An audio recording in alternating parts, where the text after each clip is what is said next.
پہلے کلام اعلیٰ حضرت عظیم البرکت 2-3 اشعار سماعت کے ساتھ فرما لیں۔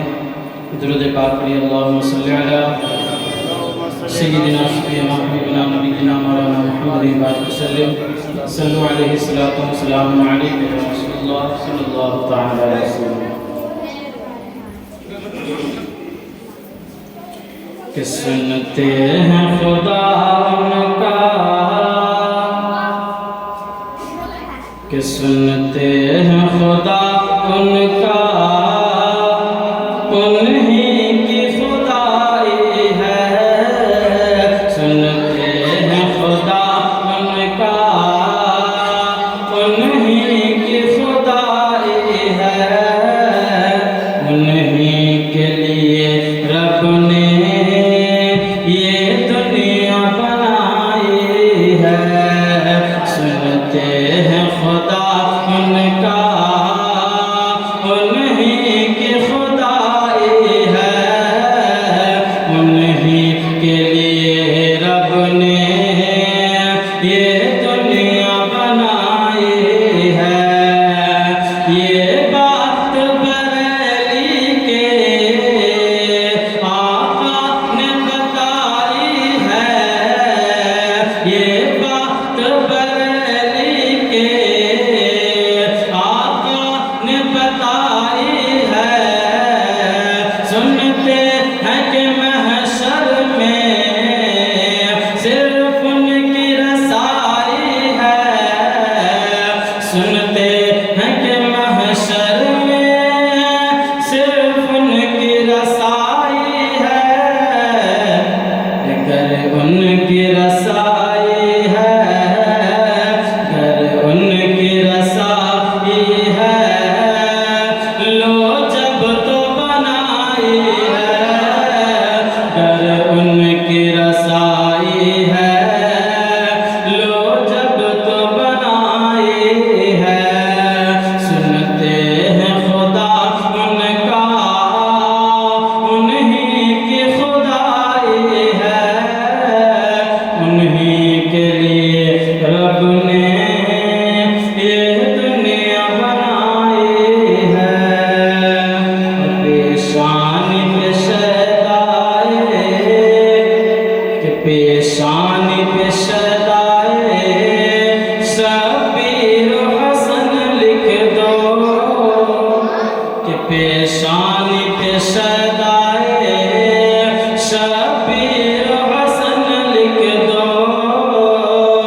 سینے پہ وہ نعلین سلطان زمن رکھ دو، کہ پیشانی پہ شہدائے شبیر و حسن لکھ دو۔ سینے پہ وہ نعلین سلطان زمن رکھ دو، کہ حسرت سے نہ دیکھو آسی ہوں کفن ڈھک دو۔ حسرت سے نہ دیکھو آسی ہوں کفن ڈھک دو،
کوئی پوچھنے والا نہ ہوگا، کوئی پرسان حال نہ ہوگا، لوگ ایک دوسرے کے پاس جائیں گے کہ میری مدد فرمائیے، لیکن اس وقت کوئی مدد فرمانے والا نظر نہ آئے گا۔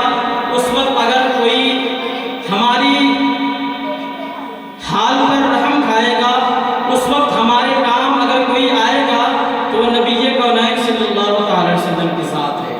لوگوں کو جب پتہ چلے گا کہ ہماری مدد صرف آقا دو جہاں صلی اللہ علیہ وسلم ہی کر سکتے ہیں، تو لوگ ادھر بھاگے جائیں گے۔ اور جب بھی کوئی کسی مصیبت میں پھنس جائے، یعنی جب نامۂ اعمال جہاں تولا جائے گا وہاں نیکیاں اگر کم ہو جائے تو اس وقت یاد آئے گا تو نبی کونین صلی اللہ علیہ وسلم کی ذات ہے۔ پل صراط پہ جب پار کرنا مشکل ہوگا تب اس وقت یاد آئے گی تو میرے مصطفیٰ کی یاد آئے گی۔ کل بروز محشر جب اللہ تبارک و تعالیٰ حساب لے رہا ہوگا تب یاد آئے گا تو میرے مصطفیٰ کی ذات یاد آئے گی۔ اگر فرشتے کل ہمارے برے اعمال کی وجہ سے جہنم کی طرف لے کر کے جا رہے ہوں گے تب ہم پکار رہے ہیں کہ کوئی مدد کرنے والا نہیں ہے، کوئی تو ایسا آئے جو نبی کونین صلی اللہ علیہ وسلم تک یہ خبر پہنچا دے کہ ان کے ایک غلام کو جہنم میں ڈالا جائے گا۔ یہ شعر سنے اسی منظر کو رکھ کر کے کہ نبی تک میری آواز کو پہنچا دو کہ ایک غلام کو جہنم میں ڈالا جا رہا ہے۔ یہ شعر یہ واقعہ کو اپنے ذہن میں رکھیں اور یہ شعر سنیں۔ سنتے ہیں خدا ان کا انہی کی خدائی ہے، انہی کے لیے رب نے یہ دنیا بنائی ہے۔ دیکھا جو قیامت میں آنکھوں نے جہنم کو، دیکھا جو قیامت میں آنکھوں نے جہنم کو، ایک پل بھی نہ چین آیا پھرتی در پرنم کو۔ دیکھا جو قیامت میں آنکھوں نے جہنم کو، ایک پل بھی نہ چین آیا پھرتی در پرنم کو۔ للہ خبر کر دو سرکار دو عالم کو، للہ خبر کر دو سرکار دو عالم کو۔ سب نے صف محشر میں للکار دیا ہم کو، سب نے صف محشر میں للکار دیا ہم کو۔ اے بے کسوں کے والی، اے بے کسوں کے والی، اب تیری دہائی ہے۔ اے بے کسوں کے والی، اب تیری دہائی ہے۔ سنتے ہیں خدا ان کا انہی کی خدائی ہے، انہی کے لیے رب نے یہ دنیا بنائی ہے۔ الحمدللہ الحمدللہ رب العالمین، والصلاة والسلام عليك يا سيد المرسلين وعلى آله وأصحابه أجمعين، أما بعد فأعوذ بالله من الشيطان الرجيم، بسم الله الرحمن الرحيم۔ قد جاءكم من الله نور وكتاب مبين، صدق الله العظيم وصدق رسوله النبي الأمين المكين الكريم، ونحن على ذلك لمن الشاهدين والشاكرين والحمد لله رب العالمين۔ یا رسول اللہ انظر حالنا، یا حبیب اللہ اسمع قالنا، اننا فی بحر حم مغرق خذ یدی سحل لنا اشقالنا۔ غوث اعظم بمن بی سر و سامہ مدد، قبلہ دی مدد، کعبہ ایمان مدد، قادریم یا نعلی غوث اعظم میزنم، رمز الشیخ احمد رضا خان قطب عالم میزنم۔ بگرداد بلا افتاد کشتی ضعیف آنوش اشترات و پشتی بحق خواجہ عثمان یا ہارون مدد کن یا معین الدین چشتی. صبح طیبہ میں ہوئی بٹتا ہے باڑا نور کا کہ صبح طیبہ میں ہوئی بٹتا ہے باڑا نور کا صدقہ لینے نور کا آیا ہے تارا نور کا اور میں گدا تو بادشاہ بھر دے پیالہ نور کا. یا رسول اللہ میں گدا تو بادشاہ بھر دے پیالہ نور کا نور دن دونا تیرا دے ڈال صدقہ نور کا نور دن دونا تیرا دے ڈال صدقہ نور کا. اور اللہ حضرت فرماتے ہیں زمین و زماں تمہارے لیے. یا رسول اللہ زمین و زماں تمہارے لیے مکین و مکان تمہارے لیے چنین و چنا تمہارے لیے دہن میں زباں تمہارے لیے بدن میں ہے جاں تمہارے لیے. یا رسول اللہ ہم آئے یہاں تمہارے لیے اٹھے بھی وہاں تمہارے لیے ہم آئے یہاں تمہارے لیے اور اٹھے بھی وہاں تمہارے لیے. حضرات تمام تعریف و توصیف حمد و ثنا آگے بیٹھ اس رب کائنات کے لیے جس نے اس پوری کائنات کو پیدا فرمایا اس کائنات کی ہر چیز کو پیدا فرمایا ہم تمام لوگوں کو پیدا فرمایا. اس کے بعد درود پاک پڑھیں گے اس نبی کونین صلی اللہ تعالیٰ علیہ وسلم کی بارگاہ میں جس کی عظمت و شان کو اللہ تبارک و تعالیٰ نے بہت ہی بلند کیا ہے جن کے مقام مرتبہ کو اللہ تبارک و تعالیٰ نے بہت ہی اونچا کیا ہے. ہم درود پڑھیں گے اس نبی کریم صلی اللہ تعالیٰ علیہ وسلم کی ذات اقدس پر جسے اللہ تبارک و تعالیٰ نے انبیاء کا سردار بنایا ہے. ہم درود پڑھیں گے اس نبی کونین صلی اللہ تعالیٰ علیہ وسلم پر جسے اللہ تبارک و تعالیٰ نے اپنا محبوب بنایا ہے. اس کی شان کا کیا کہنا ہم اور آپ تو دور کی بات بڑے سے بڑے لوگ بھی نبی کونین صلی اللہ تعالیٰ علیہ وسلم کی شان کو بیان نہیں کر سکتے. نبی کونین صلی اللہ تعالیٰ علیہ وسلم کی عظمت کو بیان نہیں کر سکتے. نبی کونین صلی اللہ تعالیٰ علیہ وسلم کے مقام و مرتبے کو نہیں پہچان سکتے.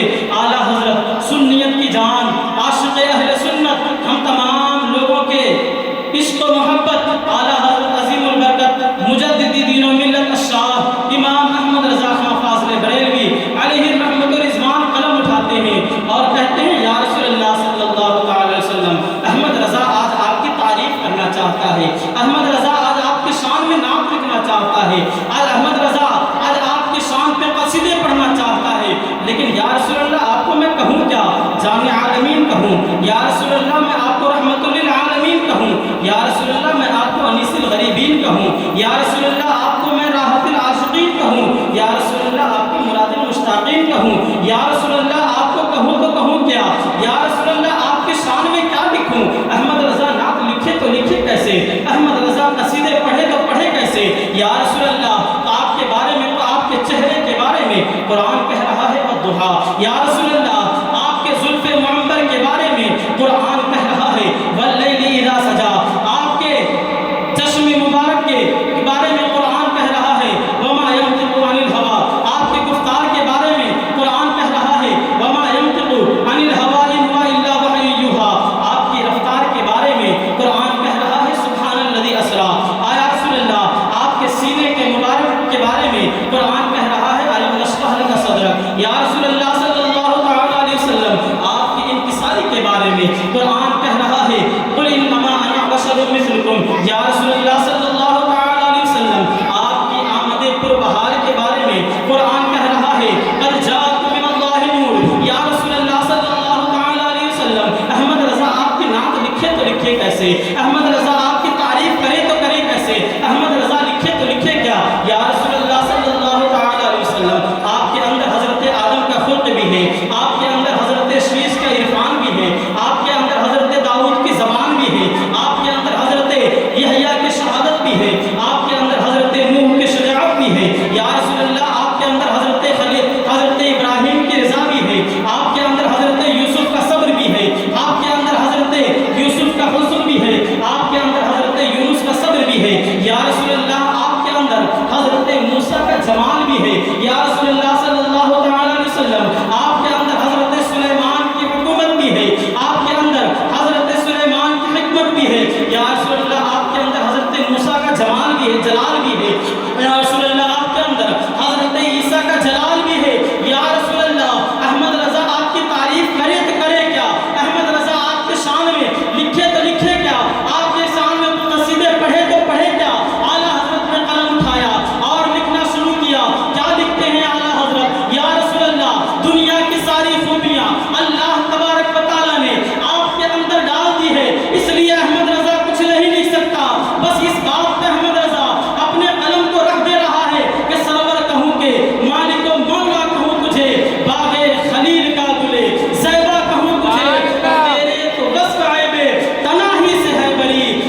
کا نذرانہ پیش کیجیے پڑھیے اللہم صلی علی صلی اللہ سیدنا صفینا محمد بارک وسلم صلاۃ و سلام علیک۔ ایک بار درود پاک پڑھیں اللہم محمد صلی اللہ علیہ وسلم نحن و محمد صلی اللہ علیہ وسلم صلاۃ و سلام علیک یا رسول اللہ صلی اللہ تعالی علیہ وسلم۔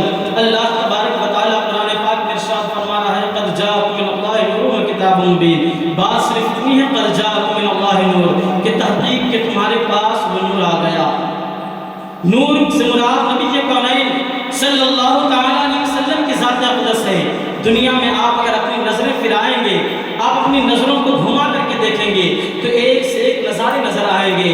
آپ پہاڑ وادیوں میں چلے جائیں، آپ کو نظر آئے گا کہ اللہ تبارک و تعالیٰ نے کتنا خوبصورت یہ نظارہ بنایا ہے۔ آپ جنگلوں کے بیچ میں چلے جائیں، آپ کو نظر آئے گا کہ اللہ تبارک و تعالیٰ نے اس دھرتی کو ہریالی سے کس طرح سے سجا کر رکھا ہے۔ آپ ریتیلی زمین پر چلے جائیے، وہاں بھی خوبصورتی کا وہ منظر دکھائی دے گا کہ آپ کہنے پر مجبور ہو جائیں گے کہ اللہ تبارک و تعالیٰ نے ریت سے یہ کیسا خوبصورت منظر تیار کیا ہے۔ آپ پہاڑوں کو دیکھیں گے تو آپ دیکھ کر کے دنگ رہ جائیں گے کہ اللہ تعالیٰ نے اتنے خوبصورت پہاڑ بھی بنائے ہیں۔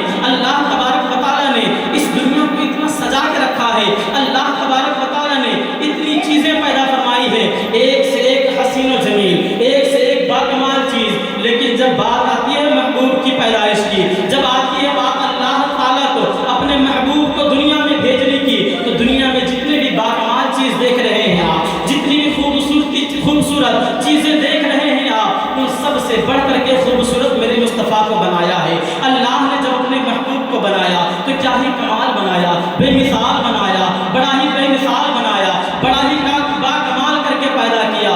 اللہ تبارک و تعالیٰ نے جب اپنے نبی اپنے محبوب کو بھیجا تو تمام انبیاء کا سردار بنا کر کے بھیجا، اور یوں ہی نہیں بھیجا، ذرا کمال تو دیکھیے کہ اللہ نے جب اپنے محبوب کو بھیجا تو کس کمال کے ساتھ بھیجا، کس خوبی کے ساتھ بھیجا، کس شان و شوکت کے ساتھ بھیجا کہ اللہ تبارک و تعالیٰ اپنا محبوب بھیج رہا ہے۔ تمام انبیاء آئے اور بھی نبی آئے، لیکن اللہ جب اپنا محبوب بھیج رہا ہے تو کس شان و شوکت کے ساتھ بھیج رہا ہے۔ قرآن پاک میں اللہ تبارک و تعالیٰ ارشاد فرما رہا ہے میرے نبی ہے، تاجدار انبیاء ہے، تمام انبیاء کے سردار ہیں، لیکن میرے نبی کی کیا شان ہے ذرا دیکھیے تو صحیح۔ قرآن فرما رہا ہے وَإِذْ أَخَذَ اللَّهُ مِيثَاقَ النَّبِيِّينَ لَمَا آتَيْتُكُم مِّن كِتَابٍ وَحِكْمَةٍ ثُمَّ جَاءَكُمْ رَسُولٌ مُّصَدِّقٌ لِّمَا مَعَكُمْ لَتُؤْمِنُنَّ بِهِ وَلَا تَنصُرُنَّهُ قَالَ أَأَقْرَرْتُمْ وَأَخَذْتُمْ عَلَىٰ ذَلِكَ مِصْرِي قَالُوا أَقْرَرْنَا قَالَ فَاشْهَدُوا وَأَنَا مَعَكُم مِّنَ الشَّاهِدِينَ۔ اللہ تبارک و تعالیٰ نے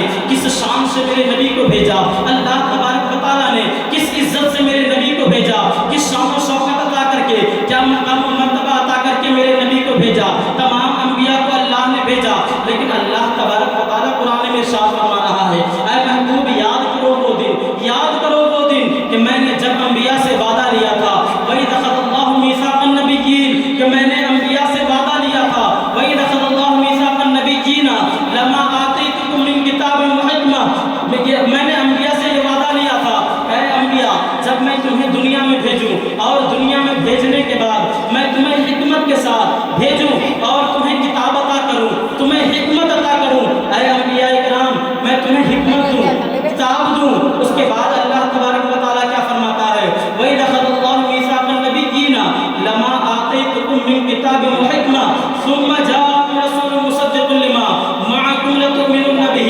آگے کیا فرماتا ہے یاد رکھیے جب کوئی نبی دنیا میں مبعوث ہوتا ہے وہ زمانہ اس نبی کا ہوتا ہے، وہ زمانہ اس نبی کا ہوتا ہے، اس زمانے میں بادشاہت اس نبی کی ہوتی ہے، اس زمانے میں حکومت اس نبی کی ہوتی ہے۔ ذرا دیکھیے تو صحیح کہ اللہ تبارک و تعالیٰ نے کس شان سے میرے محبوب کو بھیجا ہے، ہمارے اور آپ کے رسول کو بھیجا ہے۔ جس زمانے میں جو نبی تشریف لاتے ہیں وہاں اس زمانے میں اس نبی کی حکومت ہوتی ہے، اس نبی کی شریعت چلتی ہے، اس نبی کی حکومت ہوتی ہے۔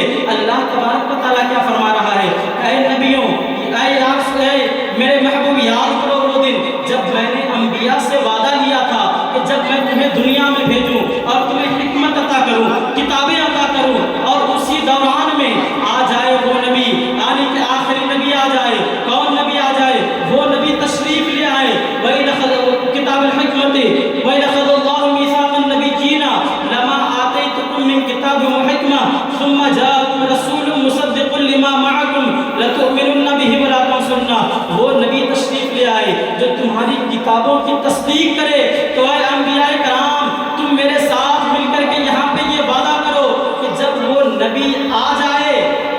اپنی شریعت چھوڑ کر کے اس کی شریعت میں داخل ہو جاؤ گے، اس نبی پر ایمان لے آؤ گے، اس نبی پر ایمان لے آؤ گے۔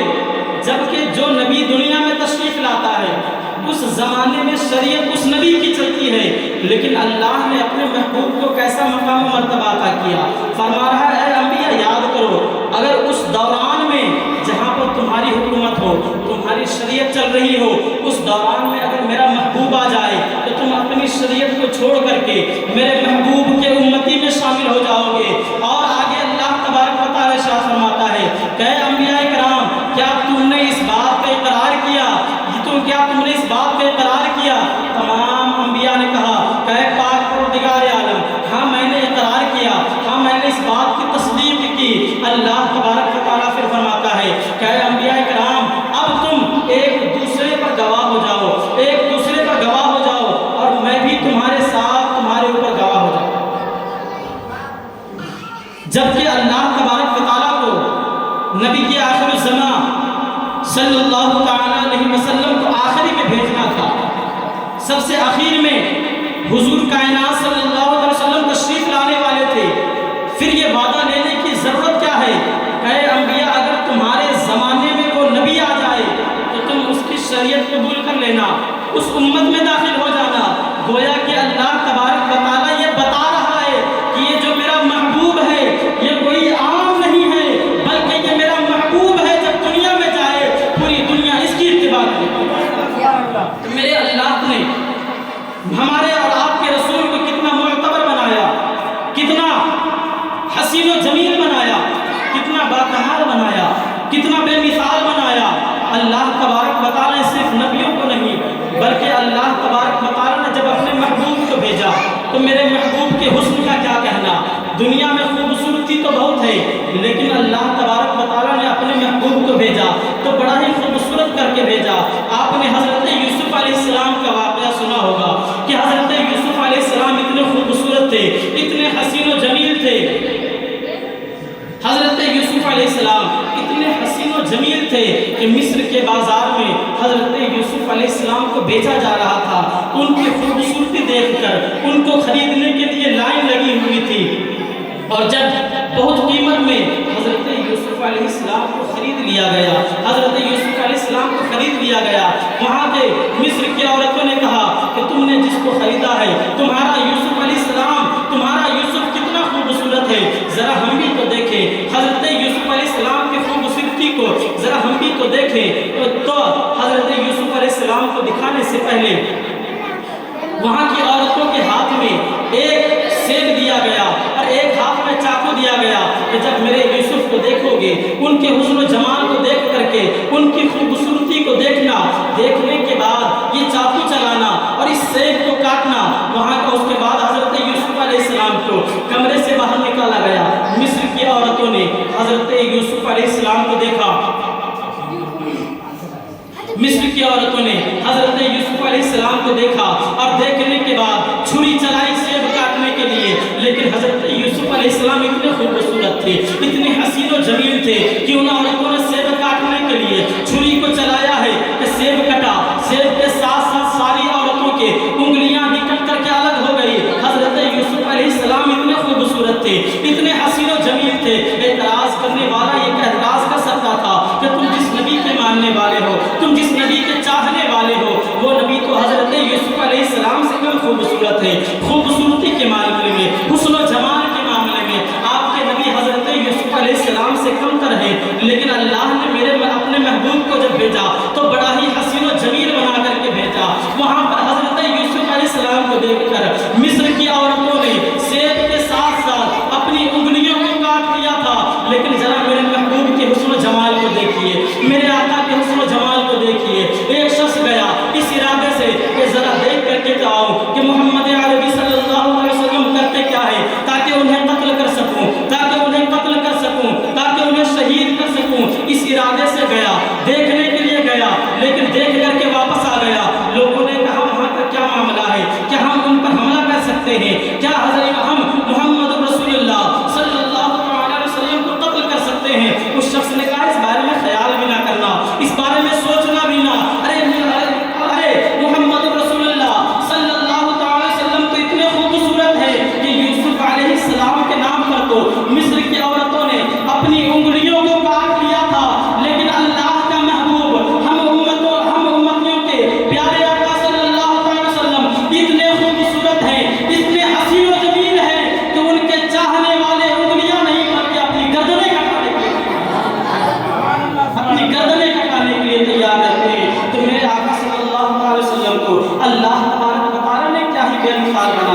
کیا ہی باکمال بنایا، اللہ تبارک و تعالیٰ نے کیا ہی خوبیاں عطا کی، کیا ہی حسن و جمال عطا کیا۔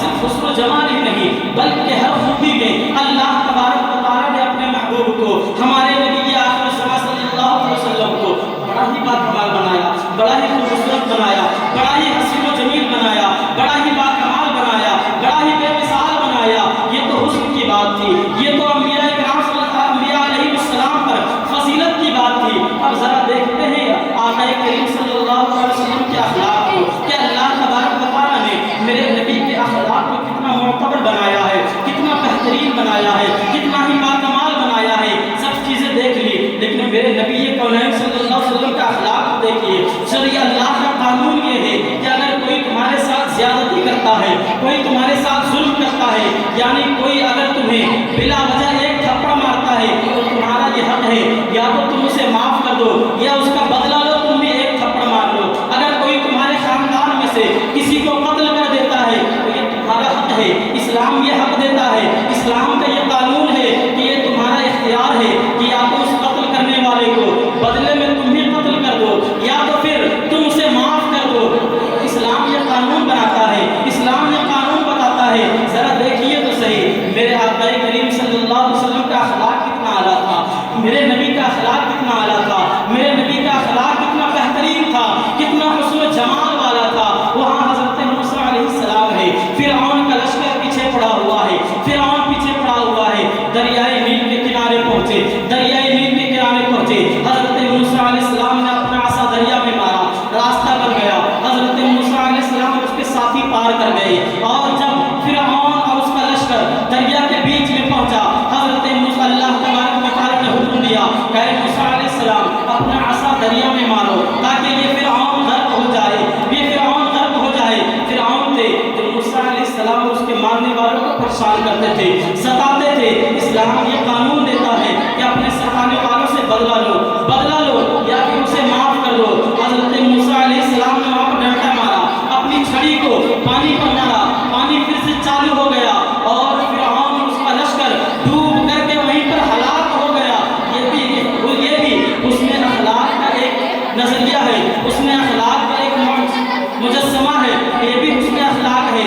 لیکن میرے آقا کریم صلی اللہ علیہ وسلم کا حسن اخلاق دیکھیے، میرے نبی کا حسن اخلاق دیکھیے۔ حضرت ثمامہ رضی اللہ تعالیٰ عنہ جب ایمان نہیں لائے تھے، ثمامہ کو پکڑ کر کے لایا گیا، گرفتار کر کے لایا گیا اور مدینے کے ستون کے ساتھ حضرت ثمامہ کو باندھ دیا گیا اور باندھ کر کے وہاں پر رکھ دیا گیا۔ آقا کریم صلی اللہ علیہ وسلم آئے، حضرت ثمامہ کو دیکھتے ہیں، دیکھنے کے بعد دیکھتے ہیں کیا یہ خوبصورت چہرہ ہے، کیا یہ حسین و جمیل چہرہ ہے، اور بدن بھی اکڑی ہوئی ہے، اونچے قد کا ہے، بڑا ہی حسین و جمیل ہے، بڑا ہی تندرست ہے، سینہ بھی باہر نکلا ہوا ہے، اپنے وقت کا بہت بڑا بزنس مین بھی ہے، اپنے وقت کا بہت بڑا تاجر بھی ہے، اپنے علاقے کا گورنر بھی ہے، ساری خوبیاں اس کے اندر پائی جاتی ہے۔ اور آقا کریم صلی اللہ علیہ وسلم قریب گئے، فرمایا اے ثمامہ بتاؤ کیا حال ہے، کیا حال ہے؟ ثمامہ نے کہا آپ مجھے یہاں گرفتار کر کے لے کے آئے ہیں اور پوچھ کیا رہے ہیں کہ کیا حال ہے؟ گرفتار کر کے لائے ہیں اور حال پوچھ رہے ہیں۔ آقا کریم صلی اللہ علیہ وسلم مسکرائے اور اپنے صحابہ سے فرمایا اے صحابہ اسے کوئی تکلیف تو نہیں پہنچائی؟ صحابہ نے کہا یا رسول اللہ ہم نے صرف گرفتار کیا ہے، کوئی تکلیف نہیں پہنچائی، کوئی پریشانی نہیں پہنچائی، کوئی دکھ نہیں لیا ہے۔ آقا کریم صلی اللہ علیہ وسلم نے فرمایا اے ثمامہ ذرا میری طرف تو دیکھ، میری طرف تو دیکھ، میری ہستی کی طرف تو دیکھ، میری بستی کی طرف تو دیکھ۔ حضرت ثمامہ نے کہا کہ مجھے آپ کو دیکھنے کی کوئی ضرورت نہیں، آپ کے چہرے کو دیکھنے کی کوئی ضرورت نہیں، آپ کی بستی کو کیا دیکھوں؟ میں نے یمن اور ایران میں بہت ساری بستیوں کو دیکھا ہے، اب آپ کو میں کیا دیکھوں؟ میں نہیں دیکھتا۔ آقا کریم صلی اللہ علیہ وسلم نے فرمایا اے ثمامہ ایک بار دیکھ تو صحیح، ایک بار میری طرف نظر تو اٹھا۔ حضرت ثمامہ نے کہا میں آپ کو نہیں دیکھتا، آپ کو جو کرنا ہے کر لو، اگر مجھے چھوڑ دیں گے تو میں بھی کبھی آپ کو چھوڑ دوں گا، آپ پر احسان کروں گا، اگر آپ نے مجھے قتل کر دیا تو اس کا بدلہ لیا جائے گا۔ آقا کریم سے جب اتنا کہا حضرت عمر فاروق کو جلال آ گیا، لیکن آقا کریم صلی اللہ علیہ وسلم مسکرا رہے ہیں۔ کوئی کسی کو اگر برا بھلا کہہ دے تو وہ فوراً غصہ حاضر ہو جاتا ہے، لیکن میرے آقا کریم صلی اللہ علیہ وسلم کا حسن اخلاق دیکھیے، کتنی باتیں کہہ رہے ہیں، ثمامہ بول رہے ہیں، لیکن میرے آقا مسکرا رہے ہیں، فرما رہے ہیں اے ثمامہ ایک بار تو میری طرف نظر اٹھا کے دیکھ لے، ایک بار مجھے دیکھ تو صحیح، ایک بار مجھے دیکھ تو صحیح۔ ثمامہ نے کہا میں آپ کو نہیں دیکھتا۔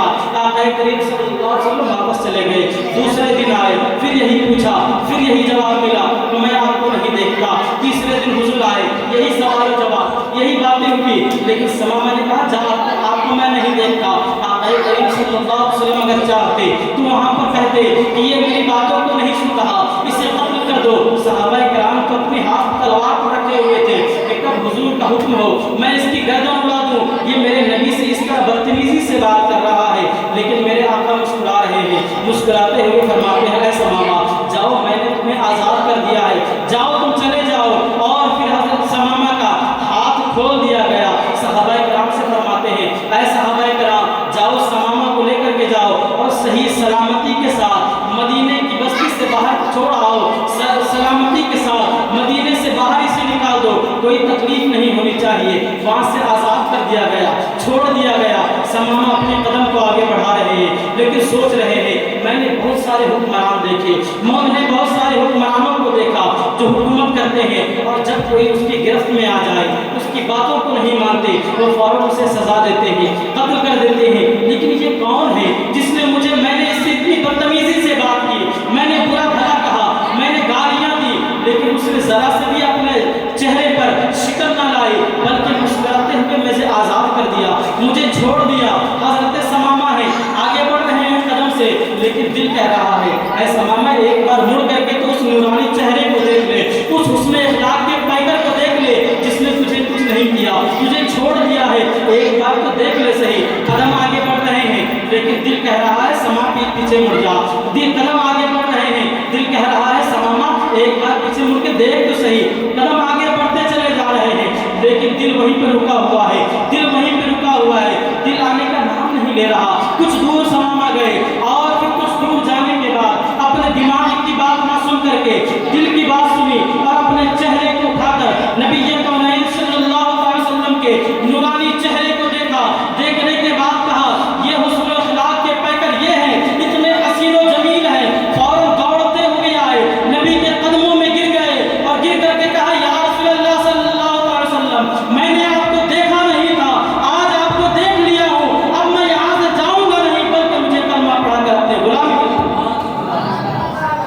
تو اللہ تبارک و تعالیٰ نے اپنے محبوب کو بھیجا تو کس کمال کے ساتھ بھیجا، انبیاء کا سردار بنا کر کے بھیجا، حسن و جمال کا پیکر بنا کر کے بھیجا، اخلاق حسنہ کا پیکر بنا کر کے بھیجا۔ لیکن اتنا ہی نہیں بلکہ اللہ تبارک و تعالیٰ نے میرے محبوب کو جو امت عطا کی ہے، یعنی میرے محبوب کی جو امت ہے، یعنی کہ ہم جو امت ہیں، اللہ تبارک و تعالیٰ نے امت بھی بڑا بے مثال عطا کیا ہے، امت بھی بہترین عطا فرمائی ہے۔ اللہ تبارک و تعالیٰ نے اپنے محبوب کو سب کچھ باکمال دیا ہے، بے مثال دیا ہے۔ اللہ تبارک و تعالیٰ نے اپنے محبوب کو بڑا ہی بے مثال بنایا ہے، بڑا ہی باکمال بنایا ہے۔ امت عطا کی تو کیسی امت عطا کی؟ حضرت موسیٰ علیہ السلام سے سنیے، حضرت موسیٰ علیہ السلام کو جب توریت دی گئی، توریت دینے کے بعد اس کو پڑھا، پڑھنے کے بعد کوہ طور پر گئے، جانے کے بعد کہا اے پاک پروردگار عالم جو تو نے مجھے کتاب عطا کی ہے، جو تو نے مجھے کتاب دی ہے، تورات دی ہے، میں نے اس میں پڑھا ہے، میں نے اس میں دیکھا ہے کہ اخیر زمانے میں ذرا دیکھیے کہ میرے نبی کو امت عطا کی گئی ہے تو کیسی امت عطا کی گئی ہے۔ حضرت موسیٰ علیہ السلام فرماتے ہیں کہ اے پاک پروردگار عالم میں نے تورات میں ایک امت کا ذکر پڑھا ہے، ایک امت کے بارے میں پڑھا ہے کہ وہ اخیر میں آئے گی لیکن ساری امتوں پر شفقت لے جائے گی۔ اے پاک پروردگار عالم وہ امت مجھے دے دے، اس امت کو مجھے میری امت میں شامل کر دے۔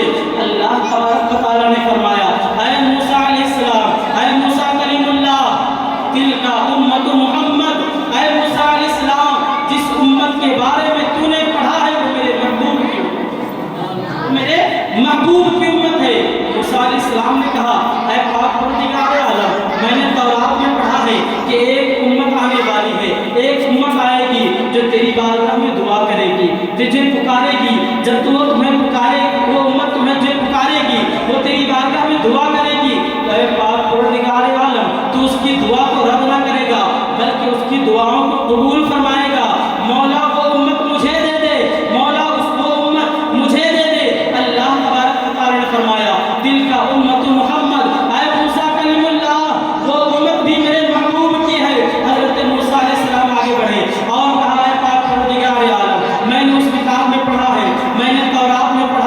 ایک امت آنے والی ہے، ایک امت آئے گی، ایک امت آئے گی جو اپنے اہل و عیال کو خرچ کرے گی، اپنے رشتہ داروں کو مال خرچ کرے گی، اپنے اولادوں کے اوپر خرچ کرے گی، لیکن اے موسیٰ علیہ السلام، اے پاک پروردگار عالم، اتنا بکمال امت، وہ امت مجھے دے دے۔ اللہ تبارک و تعالی نے فرمایا اے موسیٰ علیہ السلام، تلک امت محمد، وہ میرے محبوب کی امت ہے۔ موسیٰ علیہ السلام نے فرمایا اے پاک پروردگار عالم، میں نے ایک امت کا ذکر پڑھا ہے، ایک امت کے بارے میں پڑھا ہے کہ وہ امت جب نیکی کا ارادہ کرے گی، کوئی نیک کام کرنے کا ارادہ کرے گی، اس وقت تو اسے ایک نیکی عطا فرمائے گا، لیکن اس نیک کام کو اگر وہ شخص کر لے، اس امت کا کوئی شخص کر لے، تو اسے 10 نیکیاں عطا فرمائے گا۔ اے پاک پروردگار عالم، وہ امت مجھے دے دے۔ اللہ نے فرمایا تلک امت محمد، یہ امت بھی میرے محبوب کی ہے۔ پھر موسیٰ علیہ السلام نے فرمایا اے پاک پروردگار عالم، میں نے تورات میں پڑھا ہے کہ ایک امت آنے والی ہے جو گناہ کا ارادہ کرے گی تو اسے کوئی گناہ نہیں ملے گا، اس کے نامہ اعمال میں کوئی گناہ نہیں لکھا جائے گا، لیکن وہ گناہ کا کام جب وہ کر لے گا، اس کے نامہ اعمال میں ایک گناہ لکھے گا۔ ادھر نیکیوں کی بات ہے تو اسے نیکی کا ارادہ کرتے ہی نیکی اس کے نامہ اعمال میں لکھ رہا ہے، ادھر گناہ کا ارادہ کر رہا ہے لیکن گناہ اس کے نامہ اعمال میں نہیں لکھ رہا۔ مولا یہ امت مجھے دے دے۔ اللہ نے فرمایا تلک امت محمد، یہ بھی میرے محبوب کی امت ہے۔ موسیٰ علیہ السلام نے فرمایا مولا میں نے اس کتاب میں پڑھا ہے کہ ایک امت آئے گی جس کے پاس آگے اگلے اور پچھلے کا علم ہوگا، وہ دجال کو قتل کرے گا، پوری دنیا میں اللہ تیری وحدانیت کو پھیلائے گا۔ مولا وہ امت مجھے دے دے۔ اللہ نے فرمایا تلک امت محمد، وہ میرے محبوب کی امت ہے۔ موسیٰ علیہ السلام نے فرمایا اے پاک پروردگار عالم، پھر ایسا کر مجھے اپنے محبوب کی امت کی امت میں شامل کر لے۔ تو اللہ نے اپنے محبوب کو امت عطا فرمائی، اتنا شان و شوکت والی فرمائی، اتنے شان و شوکت والی فرمائی۔ موسیٰ علیہ السلام کو دعا فرمائے مولا مجھے اس امت میں شامل فرما۔ تو میرے محبوب کو اللہ نے بڑا ہی باکمال بنایا، بڑا ہی بے مثال بنایا۔ ہم اس نبی کے ماننے والے ہیں، اس نبی کے چاہنے والے ہیں، اس نبی کے عاشق ہیں، اس نبی کے غلام ہیں، اس نبی کے امت ہیں۔ جب اس نبی کے ہم امت ہیں تو ہمیں چاہیے کہ جب ہم سب سے بہترین امت ہیں تو ہم سب سے بہترین امت بن کر بھی رہے۔ رسول پاک کے نام کا میلاد مناتے ہیں لیکن رسول پاک صلی اللہ علیہ وسلم کی سیرت کو چھوڑ دیتے ہیں۔ ہمیں چاہیے کہ رسول پاک صلی اللہ علیہ وسلم کی سیرت کو بھی اپنائیں۔ ہمیں چاہیے کہ حضور سرور کونین صلی اللہ علیہ وسلم کی سنت کو بھی اپنائیں۔ حضور سرور کونین صلی اللہ علیہ وسلم کی زندگی کو اپنے لیے نمونہ زندگی بنائیں۔ ہمیں چاہیے کہ حضور نے جو کام ہمیں کرنے کا حکم دیا ہم وہ کریں، اور جس چیز سے ہمیں منع فرمایا اس سے باز آ جائیں۔ تو ہمیں اگر ہم سچے عاشق رسول ہیں، اللہ پیارے رسول صلی اللہ علیہ وسلم کے سچے غلام ہیں، تو ہمیں چاہیے کہ حضور صلی اللہ علیہ وسلم کا سچے غلام بن کر کے رہیں اور ان کی بتائے ہوئے طریقے پر ہم زندگی گزارنے کی کوشش کریں۔ اللہ تبارک و تعالی ہم تمام لوگوں کو نبی کونین صلی اللہ علیہ وسلم کی سنت پر عمل کرنے کی توفیق عطا فرمائے اور حضور صلی اللہ علیہ وسلم کی بتائے ہوئے طریقے پر زندگی گزارنے کی توفیق